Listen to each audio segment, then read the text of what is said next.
നമസ്കാരം. എല്ലാ മാന്യ സുഹൃത്തുക്കൾക്കും സിനിമ എന്ന യൂട്യൂബ് ചാനലിന്റെ ഏറ്റവും പുതിയ വീഡിയോയിലേക്ക് സ്വാഗതം.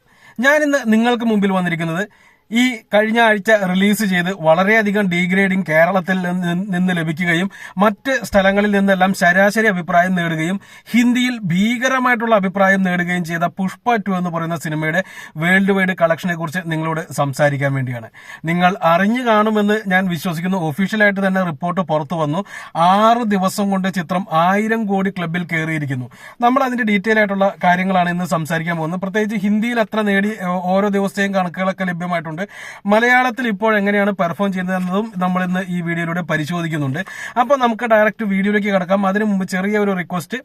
നിങ്ങൾ ആദ്യമായിട്ടാണ് ഈ ചാനൽ കാണുന്നത്, അതല്ല ഇനിയും നിങ്ങൾ ഈ ചാനൽ സബ്സ്ക്രൈബ് ചെയ്യാത്ത വ്യക്തിയാണ് എന്നുണ്ടെങ്കിൽ ദയവ് ചെയ്ത് ഈ ചാനൽ ഒന്ന് സബ്സ്ക്രൈബ് ചെയ്യണമെന്ന് ഞാൻ നിങ്ങളോട് വിനീതമായി അഭ്യർത്ഥിക്കുന്നു. ഓക്കെ, അപ്പോൾ നമുക്ക് ഡയറക്റ്റ് കാര്യത്തിലേക്ക് കിടക്കാം. പുഷ്പ 2 എന്ന് പറയുന്ന സിനിമ ഒഫീഷ്യലായിട്ട് തന്നെ റിപ്പോർട്ട് വന്നു. ഇനിയും അത് ഞാൻ തള്ളുന്നതാണെന്ന് പറഞ്ഞിട്ട് ആരെങ്കിലുമൊക്കെ പറയുന്നുണ്ടെങ്കിൽ ദയവ് ചെയ്ത് നിങ്ങൾക്ക് വേണമെങ്കിൽ, നിങ്ങൾക്ക് ദയവൊന്നും ചെയ്യേണ്ട കാര്യമില്ല, നിങ്ങൾക്ക് വേണമെങ്കിൽ അവിടെ പോയി ചെക്ക് ചെയ്യാം ഇത് ഒഫീഷ്യലായിട്ട് തന്നെ പുറത്ത് വന്നിട്ടുണ്ടോ എന്ന്. ഇല്ല എന്നുണ്ടെങ്കിൽ നിങ്ങൾ നിങ്ങളുടേതായിട്ടുള്ള പരിപാടികൾ പുരോഗമിപ്പിച്ചുകൊണ്ടിരിക്കുക. എന്ത് തന്നെയാലും കേരളത്തിൽ ഭീകരമായിട്ടുള്ള കളക്ഷൻ ഡ്രോപ്പ് സിനിമയ്ക്ക് സംഭവിച്ചിട്ടുണ്ട് തിങ്കളാഴ്ചയോട് കൂടി തന്നെ. അതിന്റെ കാരണം ഞാൻ പറയാതെ തന്നെ നിങ്ങൾക്കറിയാം. ഞായറാഴ്ച 1,95,00,000 രൂപ കിട്ടിയ സിനിമയ്ക്ക് തിങ്കളാഴ്ചയിലേക്ക് ആയപ്പോൾ 50 ലക്ഷത്തിലേക്ക് കളക്ഷൻ കുറയുന്നത് കാണാൻ സാധിക്കുന്നുണ്ട്. ചൊവ്വാഴ്ചത്തെ കളക്ഷൻ പുറത്തു വന്നപ്പോഴും 50 ലക്ഷം രൂപയായിട്ട് തന്നെയാണ് നിലനിൽക്കുന്നത്. അത് സൂചിപ്പിക്കുന്നത് സിനിമ കാര്യമായിട്ടുള്ള ഓട്ടം ഇനി ഉണ്ടാവില്ല എന്ന് തന്നെയാണ്. ഏകദേശം 11.5 കോടി രൂപയ്ക്ക് അടുത്ത് കേരള ബോക്സ് ഓഫീസിൽ നിന്ന് ഈ 6 ദിവസം കൊണ്ട് നേടിയെടുക്കാൻ സിനിമയ്ക്ക് സാധിച്ചിട്ടുണ്ട്. 15 കോടിയോളം നേടിയാൽ മാത്രമാണ് സിനിമ ബ്രേക്ക് ഇവൻ ആവുകയുള്ളൂ എന്നുള്ള റിപ്പോർട്ട് ഞാൻ അൺഒഫീഷ്യലായിട്ട് പല സൈറ്റുകളിലും കാണുകയുണ്ടായി. അത് സത്യമാണോ എന്ന് അറിയത്തില്ല. അങ്ങനെയാണ് എന്നുണ്ടെങ്കിൽ അത് സിനിമ ആ 15ലേക്ക് എത്തുമോ എന്നുള്ള കാര്യം സംശയമാണ് കേരള ബോക്സ് ഓഫീസിൽ. എന്നിരുന്നാലും ഭീകരമായിട്ടുള്ള നഷ്ടമൊന്നും സംഭവിക്കത്തില്ല. കാരണം അത്യാവശ്യം 11 എന്ന് പറയുമ്പോഴും അത്യാവശ്യം തരക്കേടില്ലാത്ത രീതിയിലേക്ക് സിനിമയുടെ കളക്ഷൻ എത്തിയിട്ടുണ്ട് എന്ന് തന്നെ വിശ്വസിക്കാം. ആരൊക്കെയോ പറയുന്നത് കേട്ട് 20 കോടിക്കാണ് ഇവിടെ ഡിസ്ട്രിബ്യൂഷൻ എടുത്തിരിക്കുന്നത്. അല്ലു അർജുന്റെ ഒരു പടം പോലും കേരള ബോക്സ് ഓഫീസിൽ ഇതുവരെ പുഷ്പ ഇറങ്ങുന്നത് വരെ ഒരു പടം പോലും 10 കോടി ടച്ച് ചെയ്തിട്ടില്ല. പുഷ്പ 2 ആണ് ആദ്യമായിട്ട് 10 കോടിക്ക് അടുത്ത് കേരള ബോക്സ് ഓഫീസിൽ നിന്ന് അല്ലു അർജുന്റെ ഒരു പടം നേടുന്നത്. പിന്നെ അങ്ങനെയുള്ള ഒരു അല്ലു അർജുന്റെ പടത്തിന് വേണ്ടി കേരള ബോക്സ് ഓഫീസിൽ 20 കോടി രൂപ മുടക്കി റൈറ്റ്സ് വാങ്ങുമെന്ന് വിശ്വസിക്കാൻ എനിക്ക് കുറച്ച് ബുദ്ധിമുട്ടുണ്ട്. എന്റെ അറിവിൽ സിനിമയ്ക്ക് 6 കോടിക്കോളം മറ്റാണ് ചിത്രത്തിന്റെ റൈറ്റ്സ് വിറ്റുപോയിരിക്കുന്നത്. അതെങ്ങനെയാണെന്ന് അറിയത്തില്ല. 6 or 8 അങ്ങനെയൊക്കെയാണ് പല സൈറ്റുകളിലും കാണുന്നത്. എന്തിനാലും അതിന് ഒഫീഷ്യലായിട്ടുള്ള യാതൊരുവിധ ഇതും വന്നിട്ടില്ലാത്തതുകൊണ്ട് നമുക്കത് വിശ്വസിക്കാനോ വിശ്വസിക്കാതിരിക്കാനോ സാധ്യതയുണ്ട്. ഓക്കെ, അപ്പൊ ഇനി നമുക്ക് നേരെ ഹിന്ദിയിലെ കളക്ഷനിലേക്ക് പോകുന്ന സമയത്ത് ആദ്യം തന്നെ പറഞ്ഞല്ലോ 6 ദിവസം കൊണ്ട് 1000 കോടി നേടി എന്ന് പറയുമ്പോൾ ഒരു ഇന്ത്യൻ സിനിമ ഏറ്റവും വേഗത്തിൽ 1000 കോടി നേടുന്ന ഒരു ചിത്രമായിട്ട് ഈ സിനിമ മാറിയിട്ടുണ്ട് എന്നുള്ളതും കൂടി ഇവിടെ എടുത്തു സൂചിപ്പിക്കേണ്ടതുണ്ട്. ഇനി ഹിന്ദിയിലേക്ക് പോകുമ്പോൾ കഴിഞ്ഞ ദിവസം ആരോ പറയുന്നത് കേട്ടു, മറ്റേ എന്തൊട്ടാണ് സ്ത്രീ 2 ആണ് അവിടുത്തെ ഇൻഡസ്ട്രി ഹിറ്റ് എന്ന്. ഈ ഇൻഡസ്ട്രി ഹിറ്റ് എന്ന് പറഞ്ഞ് പലരും പറയുന്നത് പല രീതിയിലാണ്. ചില ആളുകൾ പറയുന്നുണ്ട് അത് ഇപ്പൊ കേരളത്തിലെ ഇൻഡസ്ട്രി ഹിറ്റ് പറയുകയാണെന്നുണ്ടെങ്കിൽ കേരള ബോക്സ് ഓഫീസിൽ സിനിമ എത്ര നേടി എന്നതിനെ ബേസ് ചെയ്തിട്ടാണ് ഇൻഡസ്ട്രി ഹിറ്റ് എന്ന് പറയുന്നതായിട്ട് പറയുന്നുണ്ട്. ചില ആളുകൾ പറയുന്നു അങ്ങനെയല്ല, വേൾഡ് മൊത്തമായിട്ട് എത്ര നേടി എന്നുള്ളതിനെ കുറിച്ചാണ് പറയുന്നതെന്ന്. എന്ത് തന്നെയാലും ഈ ഇൻഡസ്ട്രി ഹിറ്റ് എന്നുള്ളൊരു വാക്ക് കേരളത്തിൽ മാത്രമാണ് സാധാരണയായിട്ട് യൂസ് ചെയ്യുന്നത്. അത് ഈ ഫാൻസുകാർക്കിടയിൽ ഫാൻ ഫൈറ്റിന് വേണ്ടി മാത്രമായിട്ട് യൂസ് ചെയ്യുന്ന ഒരു സാധനമാണ്. എല്ലാ സ്ഥലങ്ങളിലും നോക്കുന്ന ഒരു സിനിമ മൊത്തം ആഗോളതലത്തിൽ എത്ര കളക്ഷൻ നേടി എന്നുള്ളതാണ്.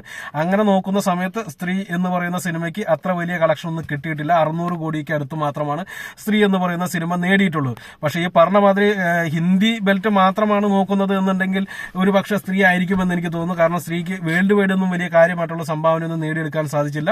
പ്രത്യേകിച്ച് ഹിന്ദിയിലെ ഉൾഗ്രാമങ്ങളിലേക്ക് പോകുന്ന സമയത്ത്, അതായത് സിറ്റിക്ക് പുറത്തുള്ള ഏരിയകളിലേക്ക് പോകുന്ന സമയത്ത് സ്ത്രീ എന്ന് പറയുന്ന സിനിമ ഭീകരമായിട്ടുള്ള ഹിറ്റായിരുന്നു. അത് തന്നെയാണ് ആ സിനിമയ്ക്ക് ഇത്രയും വലിയൊരു കളക്ഷനിലേക്ക് എത്താൻ കാരണമായതും. അതുപോലെ തന്നെ എടുത്തു പറയേണ്ടതാണ് ഗദ്ദർ 2 എന്ന് പറയുന്ന സിനിമ. ഗദ്ദർ 2 എന്ന് പറയുന്ന സിനിമ സണ്ണി ഡിയോളിന്റെ സിനിമ. ഗദ്ദർ തന്നെ കണ്ടിരിക്കാൻ ബുദ്ധിമുട്ടായതുകൊണ്ട് തന്നെ ഗദ്ദർ 2 എന്ന് പറയുന്ന സിനിമ ഞാൻ പോയി കണ്ടിരുന്നില്ല എന്ന്.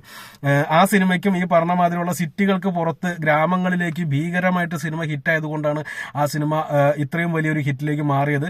അതാണ് 2ാം സ്ഥാനത്ത് ഇപ്പോൾ നിലനിൽക്കുന്ന സിനിമ. 1ാം സ്ഥാനത്ത് ഏറ്റവും കൂടുതൽ ഇത് കളക്ഷൻ കിട്ടിയ കാര്യത്തിൽ നോക്കുമ്പോൾ ഏറ്റവും കൂടുതൽ കളക്ഷൻ കിട്ടിയിരിക്കുന്നതായിട്ട് ഈ പറയുന്ന സംഭവം ഇന്ത്യക്ക് അകത്തുള്ള കളക്ഷന്റെ കാര്യം കേട്ടോ. കാരണം മറ്റേ സിനിമയൊക്കെ കൊണ്ടുവന്ന് ഇപ്പോൾ ആൾക്കാർ വാദിക്കാനായിട്ട് വരും. ഗദർ 2 എന്ന് പറയുന്ന സിനിമയ്ക്ക് മുകളിലായിട്ട് ജവാൻ എന്ന് പറയുന്ന സിനിമ നിൽക്കുന്നുണ്ട്. ഈ അടുത്ത കാലത്ത് ഇറങ്ങിയ ഏറ്റവും വലിയ ഹിറ്റുകളിൽ പെട്ടത് ഗദർ 2ഉം ജവാനും തന്നെയാണ്. ജവാൻ 1000 കോടിക്ക് മുകളിൽ കളക്ഷൻ നേടിയ സിനിമയാണ്. എന്നാൽ ഈ സിനിമകളുടെ ഒക്കെ റെക്കോർഡ് തൂത്ത് എറിഞ്ഞു എന്ന് തന്നെ പറയാം. പുഷ്പ 2 എന്ന് പറയുന്ന സിനിമ, പുഷ്പ 2 ഹിന്ദിയിൽ 5-ാം ദിവസത്തെ കളക്ഷൻ നോക്കുകയാണെങ്കിൽ 46 കോടി 40 ലക്ഷം രൂപ എന്ന് പറയുന്ന മാർജിനിലേക്ക് എത്തിയിട്ടുണ്ട്. ഫസ്റ്റ് വീക്കെൻഡിൽ തന്നെ ഫസ്റ്റ് വീക്കെൻഡിൽ ഏറ്റവും കൂടുതൽ കളക്ഷൻ നേടുന്ന സിനിമയായിട്ട് പുഷ്പ 2 മാറിയിരുന്നു. ആ കളക്ഷൻ റെക്കോർഡ് നിലനിന്നിരുന്നത് ജവാൻ എന്ന് പറയുന്ന സിനിമയുടെ കയ്യിലായിരുന്നു. അതിനെ മറികടന്നുകൊണ്ട് ഏകദേശം 40 കോടിയോളം രൂപ അധികം നേടിക്കൊണ്ട് തന്നെ പുഷ്പ എന്ന് പറയുന്ന സിനിമ 4-ാം ദിവസം തന്നെ ആ ഒരു റെക്കോർഡ് സ്വന്തമാക്കിയിരുന്നു. 5-ാം ദിവസത്തേക്ക് വരുന്ന സമയത്ത് 46 കോടി 40 ലക്ഷം രൂപയാണ് ഹിന്ദിയിൽ നിന്ന് സിനിമയ്ക്ക് നേടിയെടുക്കാൻ സാധിച്ചത്. 6-ാം ദിവസത്തേക്ക് വരുന്ന സമയത്ത് 38 കോടി രൂപയാണ് സിനിമയ്ക്ക് നേടിയെടുക്കാൻ സാധിച്ചത്. ഈ 6-ാം ദിവസത്തെ കളക്ഷൻ നോക്കുന്ന സമയത്ത് ഹിന്ദിയിൽ ഏറ്റവും കൂടുതൽ റിലീസ് ചെയ്ത 6-ാം ദിവസം ഇന്ത്യയിൽ ഏറ്റവും കൂടുതൽ കളക്ഷൻ നേടിയ സിനിമ ഇതുവരെ നിലനിന്നിരുന്നത് ഗദർ 2 എന്ന് പറയുന്ന സിനിമയായിരുന്നു. സണ്ണി ഡിയോളിന്റെ ചിത്രം. അത് 32 കോടി 37 ലക്ഷം രൂപ കളക്ഷൻ കിട്ടിയിട്ടുണ്ട് എന്നാണ് അറിയാൻ സാധിക്കുന്നത്. അതിന് 6 കോടിയുടെ വ്യത്യാസത്തിൽ, അതായത് പുഷ്പ 2 നേടിയിരിക്കുന്നത് 38 കോടി രൂപയാണ്. ഷാരൂഖ് ഖാന്റെ ചിത്രം നേടിയിരിക്കുന്നത് 30 കോടി 60 ലക്ഷം രൂപയായിരുന്നു 6-ാം ദിവസം നേടിയിരുന്നത്. അപ്പോൾ ഈ രണ്ട് സിനിമകളെയും മറികടന്നുകൊണ്ട് 6-ാം ദിവസത്തെ ഓരോ ദിവസത്തെ കളക്ഷൻ നോക്കുമ്പോഴും ഇതുവരെയുള്ള കളക്ഷൻ നോക്കുമ്പോൾ ആദ്യത്തെ 6 ദിവസത്തെ കളക്ഷനിലും റിലീസിന്റെ ഡേ ഒഴിച്ച് ബാക്കി എല്ലാ സിനിമ ദിവസങ്ങളിലും ഏറ്റവും കൂടുതൽ ഹിന്ദിയിൽ നിന്ന് കളക്ഷൻ കിട്ടിയ ചിത്രമായിട്ട് ഈ സിനിമ മാറിയിട്ടുണ്ട്. ഇതെല്ലാം സൂചിപ്പിക്കുന്നത് ഭീകരമായിട്ടുള്ള ഒരു കളക്ഷൻ റെക്കോർഡിലേക്ക് സിനിമ മാറുമെന്ന് തന്നെയാണ്.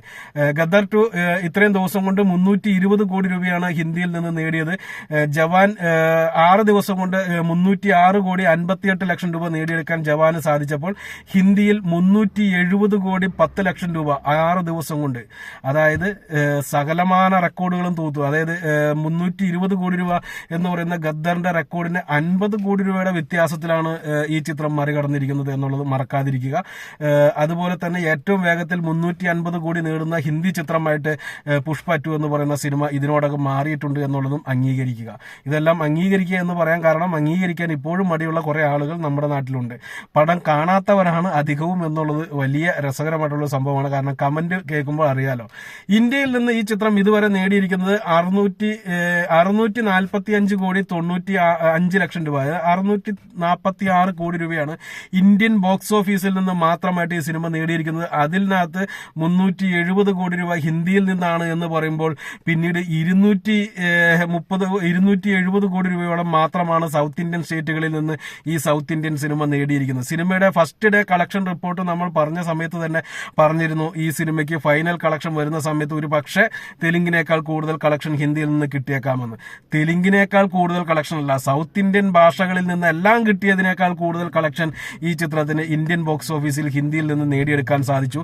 ഒരു ഇന്ത്യൻ സിനിമ പാൻ ഇന്ത്യൻ ഹിറ്റായി മാറണമെങ്കിലും അല്ലെങ്കിൽ 1000 കോടി രൂപ റേഞ്ചിലേക്ക് വരണമെന്നുണ്ടെങ്കിലും അവിടെ ഏറ്റവും ഇമ്പോർട്ടന്റ് ആയിട്ടുള്ള ഒരു കാര്യം ഹിന്ദി ബോക്സ് ഓഫീസ് പൊക്കുക എന്നുള്ളതാണ്. അത് പൊക്കിയെടുക്കാൻ ഈ സിനിമയ്ക്ക് സാധിച്ചിട്ടുണ്ട്.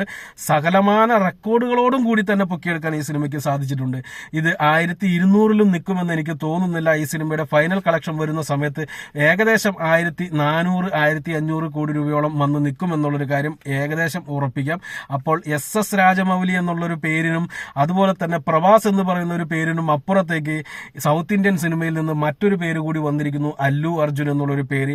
അത് നമുക്ക് ധൈര്യമായിട്ട് വിളിക്കാം ഇനി അല്ലു അർജുൻ എന്ന് തന്നെ. കാരണം ഇപ്പോൾ വിജയുടെ ആരാധകരൊക്കെ വന്ന് താഴെ വന്നിട്ട് കമന്റൊക്കെ അടിക്കാനുള്ള സാധ്യതയുണ്ട്. ചില സൂര്യ ആരാധകർ വരെ വന്ന് കമന്റ് അടിക്കുന്നുണ്ട് ഈ വേൾഡ് വൈഡ് കളക്ഷന്റെ കാര്യം പറയുമ്പോൾ. അപ്പോൾ വിജയ്ക്ക് ഇതുണ്ട്. പക്ഷെ എന്നിരുന്നാൽ പോലും ഈ തെലുങ്ക് നടന്മാർ ഉണ്ടാക്കി എടുത്തിരിക്കുന്ന ഈ വലിയ ഒരു സ്റ്റാർഡത്തിന്റെ അത്രയ്ക്ക്, അല്ലെങ്കിൽ SS രാജമൗലി എന്ന് പറയുന്ന ഡയറക്ടർ ഉണ്ടാക്കിയിരിക്കുന്ന ആ സ്റ്റാർഡത്തിന്റെ അത്രത്തേക്കൊന്നും വേറെ ഒരു നടനും വിജയ്ക്ക് പോലും എത്താൻ സാധിച്ചിട്ടില്ല. സാക്ഷാൽ രജനീകാന്തിന് പോലും സാധിച്ചിട്ടില്ല. അവിടെ അല്ലു അർജുൻ 1000 കോടിക്ക് മുകളിലേക്ക് കടന്നിരിക്കുന്നു. ഓക്കെ, അപ്പുറത്തൊരു വീഡിയോ ആയിട്ട് വീണ്ടും കാണാം. അതുവരെ നന്ദി, നമസ്കാരം.